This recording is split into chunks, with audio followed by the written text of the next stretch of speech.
Tobin Merrick hadn't expected applause walking through the gates of Valkyrie Defense Academy, but he also hadn't quite anticipated the specific flavor of contempt waiting for him either. Two cadets near the entrance, both Valkyrie, pale, hairless, augmented with the standard silver-white exosuit plating their species favored for combat training, had clocked him from 30 meters out and immediately decided his arrival was worth mocking. "Look at this one," the taller cadet said, not bothering to lower his voice. "Skin like wet paper. They really send humans here." His companion laughed, the particular laugh of someone who'd never personally tested whether their assumptions held weight against reality. Maybe Earth ran out of soldiers worth keeping. Tobin kept walking, duffel bag slung over one shoulder, expression carefully neutral. He'd heard variations of this exact joke across 4 different coalition training facilities over the past 2 years, delivered by species who genuinely believed human biology made them inherently fragile, a misconception built almost entirely on humanity's comparatively soft exterior and complete absence of natural armor plating.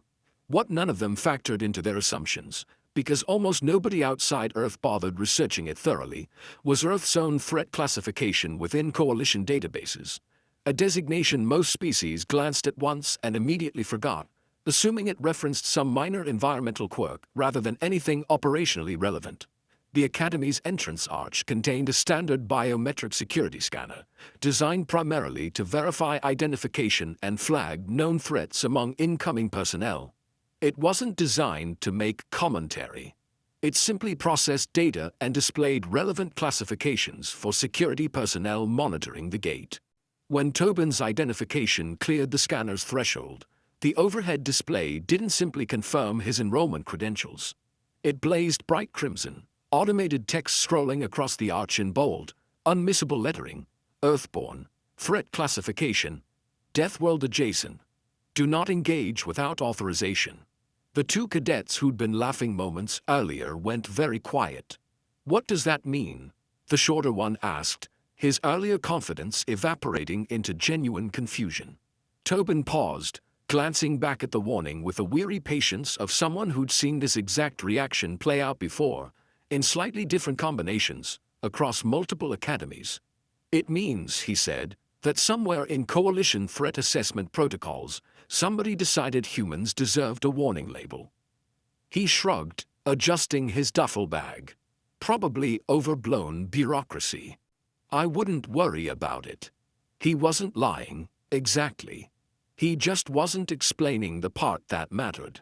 Earth's Deathworld adjacent classification existed because coalition threat analysts, after decades of cataloging human combat performance across joint operations, had eventually concluded that humanity's baseline physiology evolved across millennia on a planet stocked with predators, diseases, and environmental hazards considerably more aggressive than anything most coalition species had ever personally encountered, produced soldiers whose pain tolerance, adaptability, and sheer stubborn refusal to acknowledge defeat skewed dramatically outside normal statistical models. It wasn't that humans were biologically armored or physically overwhelming in any single measurable category.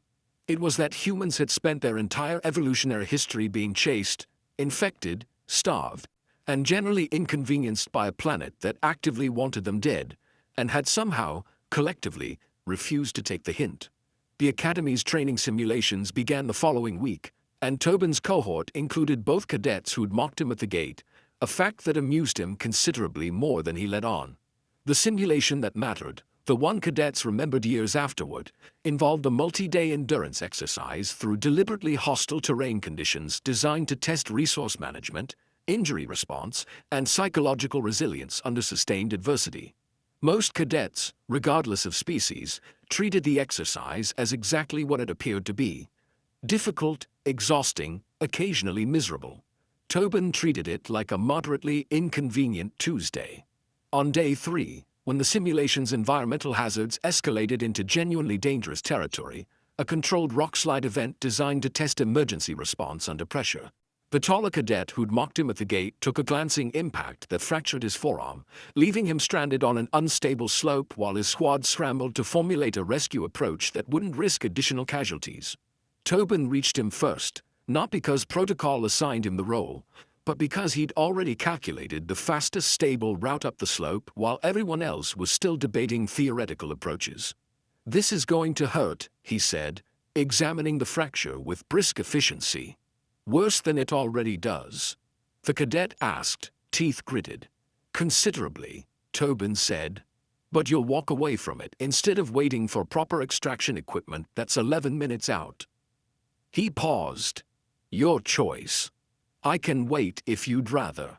The cadet, whose name Tobin had learned was Thren, considered this through a haze of pain and stubborn pride, then nodded once.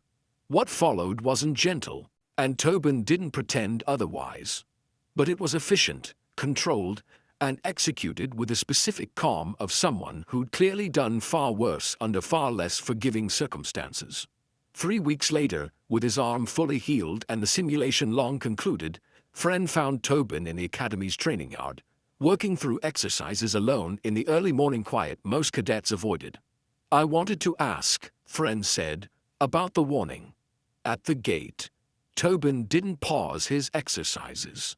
"What about it?" "Deathworld adjacent," Thren said. "I looked it up properly this time. Actually read the classification criteria instead of assuming it was bureaucratic nonsense." He hesitated. "It's not nonsense, is it?" "No," Tobin said. "It's just inconvenient for people who'd rather believe soft skin means soft everything else."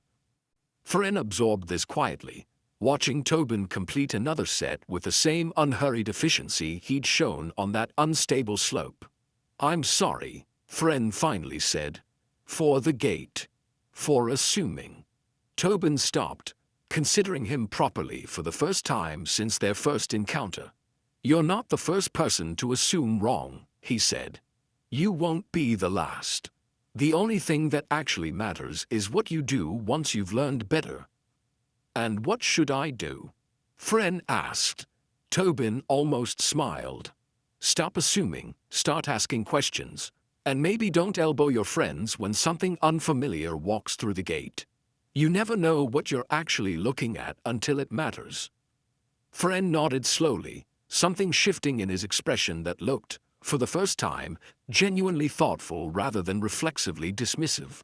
They trained together more frequently after that, an unlikely partnership built on a fractured forearm and a warning label nobody had bothered explaining